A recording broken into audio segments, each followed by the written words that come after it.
I got the horse right here. The name is Paul Revere.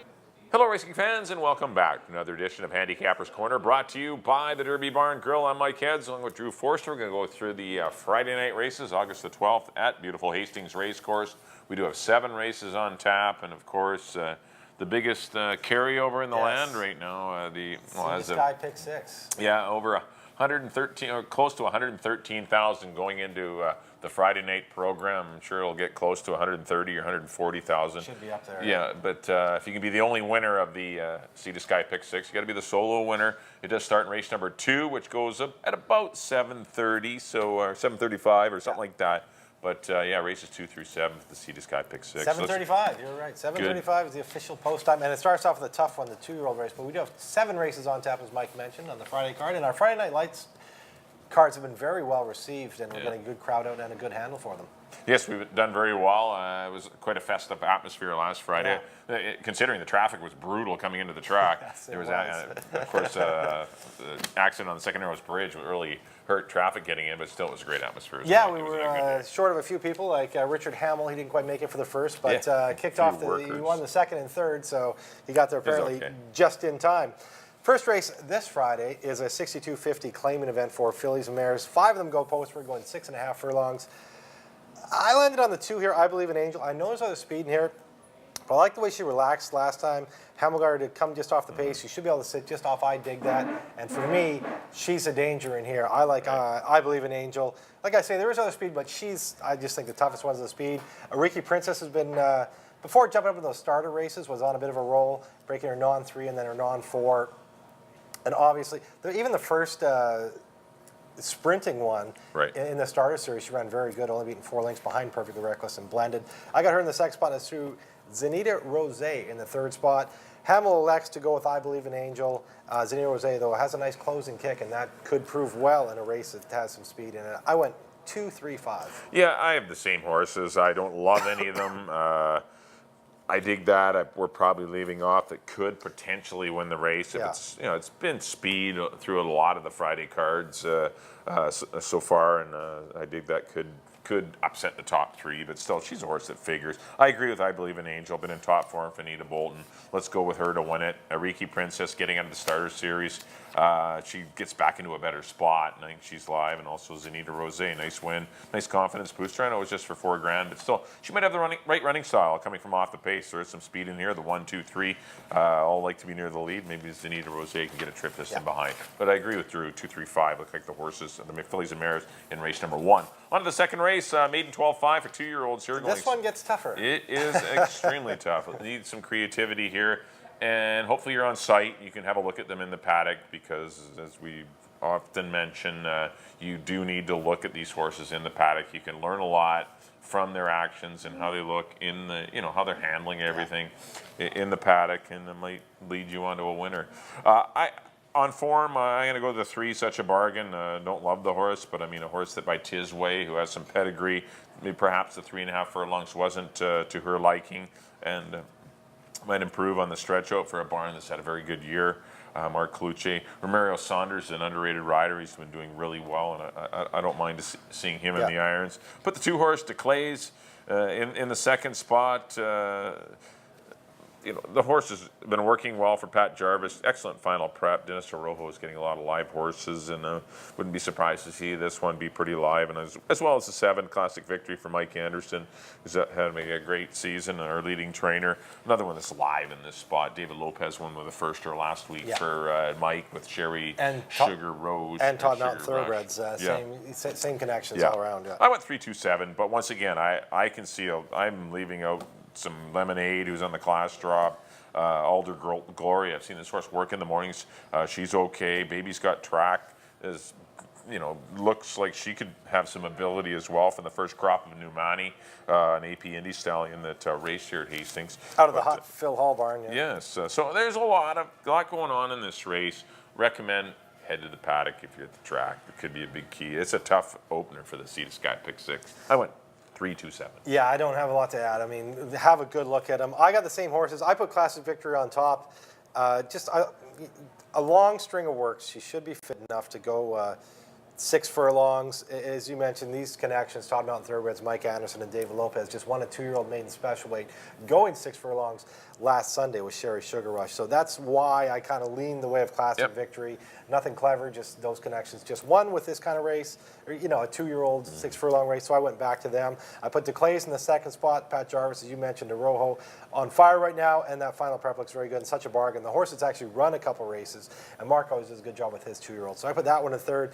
But as you mentioned, I mean, even there's a lot. There's a lot you can make a case for. Even the one you didn't mention was Cassidy Chroma, a second in command filly that ran a decent race, not a great race, but a decent race in a maiden special weight against Driller, Kermode, to start It's a beast. A salty race to come out of. Some pretty nice horses, and now in for 12-5. Keep an eye on that one as well. But I went 7, 2, and 3. Same horses, Mike, just different order. On the third, this one is a maiden special weight. 4 2-year-olds going 6 furlongs. We got 10 of them in here, and I landed on the 5, Brother Rod. I've heard a lot of good things about this horse. Been working well in the mornings. Does attract Dennis Arrojo, we just mentioned, who's arguably the hottest rider around right now. Everybody wants Dennis Arrojo. And that 35 and 4 gate work for me shows this horse has obviously got some talent. So I put Brother Rod on top of Run Harvey Run. Jody Rawson having a great meet, batting 45%. Hamel's done a lot of good with her, of course, with Prince Hotel. And I know Richard for sure had other options in this race, and he went to Run Harvey Run, so I'm going to throw him in second. And I threw Rock Victor, a horse out of a very good 2-year-old barn, Greg Tracy's barn. David Lopez takes over today. Ran a good race in his first start. Just got a little tired, but he's got the race under his belt, and Greg does great with 2-year-olds. This is one that actually bore out. Yeah. Got out the first turn. I liked it first time out. Yeah, so I'm sure Greg's got that figured out. This horse is going to run a much better race. Don't leave him out. I got him in the third spot. I went 5, 8, and 1. Yeah, it's a good race. A lot of talent in here. I agree with Brother Rod. I've seen this horse in the mornings. This horse is an impressive-looking colt, and hopefully he does everything right. He seems to be, a horse that has a lot of potential. He's been working comfortably. Didn't see his gate work in 35 and 4, but I understand he broke well, so that's good enough. I think Brother Rod's pretty alive. Put the one horse Rock Victor in for second. Did everything wrong in his debut. Actually, he broke well, but still jumped up into position and then was bearing out on the turn. And he's got some growing up to do, but he's come back to work well. David Lopez will ride, and I put the 7 horse Colonel Kevin. Yeah. He got on the Alsos on BC Cup Day in the 2-year-old race. Obviously, the connections thought enough of him to put him in a stake first time out, but he wasn't fortunate enough to get in the race. And he's in a maiden race, and I think he could be pretty live in here as well. I did leave out your 8, Run Harvey Run, who is probably very live. You're right, Richard Hamill probably had his choice of a couple other ones, and he ends up on this. So that speaks volumes. And Igor is a horse that I give this horse another chance. Pretty green last time, and down on the inside, kind of got shuffled back. He lost interest early. He's a better colt than that. But Caddy's all right in the there's a lot of night. I mean, anytime you get a maiden allowance race, your horses they've shown something in the mornings. They're not bums, and so they're in the race for a reason. Like Humphrey Ladd. Another Humphrey Ladd. I remember seeing Humphrey Ladd. He's a Beau Laddie, the first one. The first one, there might be some more before that, but Humphrey Ladd, big sway back. But there's some nice colts in here, and it should be a lot. Catch 21 was green leaving the gate. He got lost a lot of ground. Maybe better from the 4-hole. He's one I left off that I could see. Yeah, this horse, a big impact this horse is. There's more there than. Throw that race out. The 4-horse Catch 21. He's better than that. But I did go 5-1. You got to pick something. So 5-1-7 for me in Friday's third race. On to the fourth. Got some $8,000 claimers going a mile and a 16th. I had to try the classy veteran, Bear Rock and Roll. Looks like you may get a trip just in behind Proximad and off the top, who appear to be the 2 speed horses on paper. Bear Rock and Roll might take the box seat in behind them. Richard Hamill will rejoin him in the tack this time, and he's teamed up for most of his 20-odd victories, and he's a cool horse, Bear Rock and Roll. So I'll try him to win it. Going for number 25 tonight. 25. Yeah. That's a lot. And put the 6-horse Brother Duster in for second. I liked his off-the-pace style. Might suit him well. He didn't get the best of trips last time. Pace scenario didn't help him, but he's getting out of that starter series. It's a little easier for him, I think. And I put Off the Top in for third on the class drop. A little disappointed in his form of late. He used to be able to go fast early and still be around late, but he's getting beat pretty far in his races and loses Hamill to Bear Rock and Roll. So that's a little disappointing. I kind of took that into my handicapping. And I went 4-6-3. I agree with Bear Rock and Roll. I have him on top. I mean, like I said, going for win number 25. What do you say about a horse like this? He was always very dangerous in the 12, 5, 16 category the last couple of years. Now 8 seems to be more to his liking, and he just won for 8. Came back only gets beat a length and a half behind Prince Hotel. So I got him on top. I put off the top in the second spot. He's running for the cheapest price of his career. Obviously, he's not the same horse he was, but I'm hoping there is enough class there that can get him at least to the second spot for 8,000. And Proxy Man, you know, he's coming off a big win for 62.50, and he can route, but I just wish Off the Top was in. That was the only negative. Yeah, those two could burn each other out. It'll be interesting to see how the race sets up. But for me, those are the 3 best horses in the race. I went 4, 3, 5 in the 4th. On to the 5th. Fillies and Mares, 4,000, non-2, going 6.5 furlongs. I landed on the 1 here. Yeah. No shock. Indy Black. Wow. Wow was right. Stakes place, 2 starts going to Supernatural behind Snuggles and Cedo Claire. Wasn't terribly beaten, actually. Only got beat 4.5. Went into a 25. Ran into another Dino horse, Hippie, who was very tough that day, and only a couple lengths back of Chestnut's Gold. Now she lands on the 4 non-2 level, and that's going to make her awfully tough. This would be my best bet of the day. This will be a single for me in the pick 6. She should be able to get there on class alone. Bridal Beauty will be the main threat to her. Dropping out of the $8,000 level, Barb Heads takes the blinkers off. Antonio Reyes sticks with her. So obviously live in here. I got her in the 3rd spot. And I put Knock Knock for Hall of Fame trainer Alan May in the 3rd spot. First time against winners. Jeff Birmingham retains the mount. 139 for me. I agree with the 1-3. I mean, Indy Black, either. I think it's Indy Black, Bridal Beauty, and then pick one. Yeah, then correct. Indy Black's on the big, huge class drop. It is a 3-year-old filly, but still, this horse has been running against way better horses. Even though they're just straight 3-year-olds, they're still, you know, Hippie would look really good in this race. She sure would. And Bridal Beauty is an older horse, but they tried her in blinkers last time, and that kind of backfired. She went wide the whole race, chasing the pace, flattened out late and really badly. But she still needs to show a little more. But maybe the blinkers off and the easier company will be the tonic she needs to, you know, to threaten Indy Black. But she is a 4-year-old over a 3. I always like taking the 4-year-olds. Yeah. Usually, you know, more, you know, they're more adapt to, you know, they're a little more experience, and usually that can be the difference in the stretch. And I put the 4-horse Zy going. I keep picking this horse. Keeps getting herself caught up on huge paces. Yeah, get back to that maiden form where she crushed. I know, she's got to sit in behind horse. She's got to stop going out there. 1-3-4 for me in race number 5. On to the 6th race, 62.50 claimers here going 6.5 furlongs, and number 4, Fleming's Beach. Can always like this horse. Pretty versatile type. It can sit close to the pace if it's slow.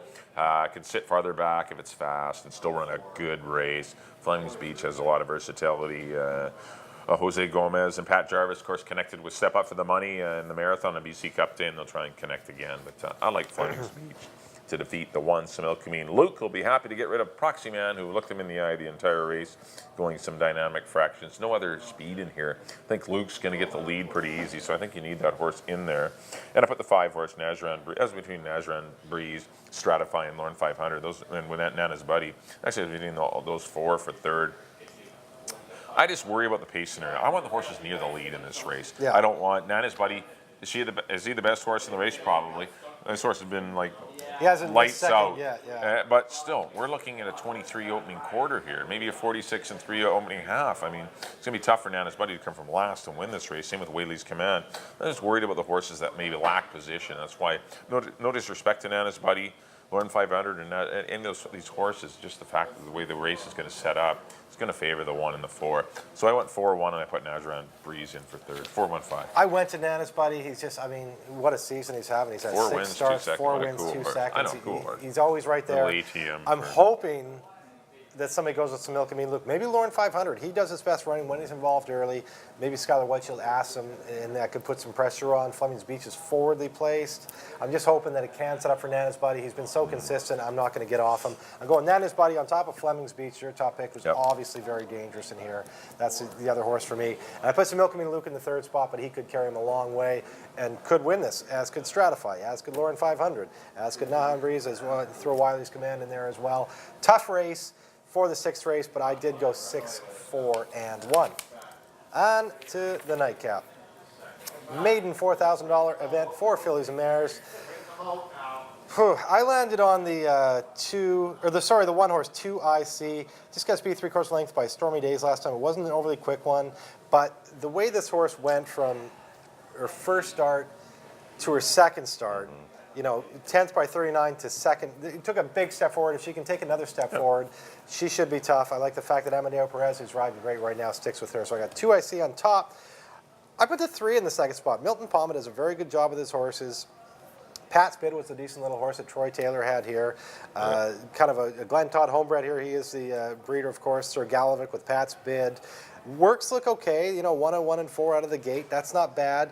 In a race where a lot of these horses have kind of proven that they are struggling at this career, I like one that is a first-time starter that's shown something. So I threw Consentida. Thank you, Mike. What he said in the second spot. And Cashfield. I don't know why it's not a gray either. Texas Wildcatter's a gray. And Sir Galovic. That's why it's a big filly. The Mare Pat's Bid was a gray. Great, that's right, yeah. Named after Pat Kinsella, who bought this filly at auction. And I put Cashfield in the third spot. She's been right there. First, the last 2 starts. She comes from off it, runs a good seg by a Storm Cruiser, goes to the lead last time, falls apart. They take the blinkers off today. Barb Head's horse has been running good lately. Top connects with Antonio Reyes, so I put her in for third. 1-3-4. I went to Cashfield. This horse was up on a pretty fast pace last time. Surprised me, yeah. Going back to a sprint, too. Yeah, coming back. The 2 sprints were very good. Yeah. Blinkers off will help. Antonio Reyes sticks with her, but she got squeezed out at the 5/16 last time and was taken out of the race, Cashfield. But those fractions, I know they don't look fast on paper, but for this level, those are very fast. And Cashfield was well back at the end. But not only fast, but just pressure. Contested. Right? There's 3 of them across the track. Yeah. There was like a 5 or 6 horse field, and there was 3 of them across the track dueling, and she was the one in between. I put the 7 horse Storm and Jude. I thought I'd give this horse a shot for River's Edge and Cindy Krasner. They've been on a roll of late. It comes out of a pretty good maiden race. I thought the Touch of Green, Flaming Youth race, that was a pretty tough 4. And this Touch of Green and Flaming Youth, either of those would be a prohibitive 2 to 5 in here. Yeah. But yeah, Storm and Jude, perhaps will be a little closer this time. It was just her first start, so perhaps improvement there. And I put the 1-2 IC. Big improvement at big odds last time. They managed to hang on for second, but I put her in for third. I like Cashfield though, and Storm and Jude. I went 4-7-1 on the Friday finale. That'll do it for our analysis of the Friday night card. Next up on screen will be a quick recap of our selections. Back in race number 1, I went to the 2 horse, I Believe in Angel, 2-3-5 for me in the Friday opener. Race number 2, went to the 3, Such a Bargain, 3-2-7. Race number 3, the 5, Brother Rod, over the 1, Rock Victor, and the 7, Colonel Kevin. Race number 4, the start of the late pick 4, I went to the 4, Bear Rock and Roll, 4-6-3 for me in the 4th. Race number 5, number 1, Indy Black, taking the big class drop. 1, 3, and 4 for me in the 5th. Race number 6, the 4, Fleming's Beach, over the 1, Samilkameen Luke, and the 5, Najran Breeze. And the race number 7, the 4, Cashfield, over the 7, Storm and Jude, and the 1-2 IC. On to my picks. There we go. Back in the first, I agree with Mike on number 2, I Believe in Angel, over the 3 and the 5. In the second, I went to the 7, Classic Victory, over the 2 and the 3. In the third, again, I'm here with Mike. Number 5, Brother Rod, over the 8 and the 1. In the 4th, the tough old campaigner, number 4, Bear Rock and Roll, over the 3 off the top, and the 5, Proxy Man. In the 5th, my best bet of the day, number 1, Indy Black, over the 3 and the 9. In the 6th, I went to the very consistent number 6, Nana's Buddy, over the 4 and the 1. In the nightcap, I went to Marianne Baumgartner's number 1-2 IC, over the 3 and the 4. Well, thanks everyone for tuning in to Handicappers Corner. Just a quick reminder, racing does start at 7 o'clock on the Friday night program. Our next live card is the start of the Sea to Sky Pick 6, $113,000 carry over. Very interesting. It's you don't need to invest a lot of money, perhaps to make a lot of money. Our next live card will be Sunday. No live racing Saturday, so we do race the Friday and then the Sunday. First race on Sunday at 1:50. We do have 8 races scheduled for the Sunday afternoon program. If you can't make it out to the track on Friday night, traffic gets a little tough, come on out here to the Derby Barn and Grill. There'll be lots of TVs on, simulcasting, lots going on in the Friday night program. Late Delmar simulcasting starts at 4 o'clock. So come on out to the Delmar, Derby Barn and Grill if you're not going to Hastings Racecourse. On behalf of Drew. We should wait, before we go, we should touch, because we didn't get, the form isn't done. Longacres Mile is on Sunday. Keep an eye on Sabado Alegre is a local horse. Mario's in town in Seattle to ride. Cyrus Alexander for Hall of Fame trainer Jerry Hollendorfer. And Glenn Kelly and Ann McClellan, star student, is also in the race. Amadeo Perez is going down to ride him. So definitely some interesting to watch down at Emerald on Sunday, which we won't get a chance to touch on till the Sunday card. Yeah, but good for pointing that. Thanks for pointing that out. Yeah, big day at Emerald Downs, Longacre Mile, always a signature day, and lots of local interest with Mario being there, Amadeo being there, Glenn Kelly, of course, a local man who has horses everywhere. It seems all over the coast, they're all back over the east, place. everywhere. You've got them everywhere. Well, don't forget, And Copperwater Third with Sabato Allegro. Yes, of course. Chad Joe's Yeah. Sabato Allegro. Sabato Allegro. Nice to see him do well. He's been running well here at Hastings. But that'll do it for this edition of Handicappers Corner. Thanks for tuning in. On behalf of Drew, we'll see you next time here at the Derby Barn Grill.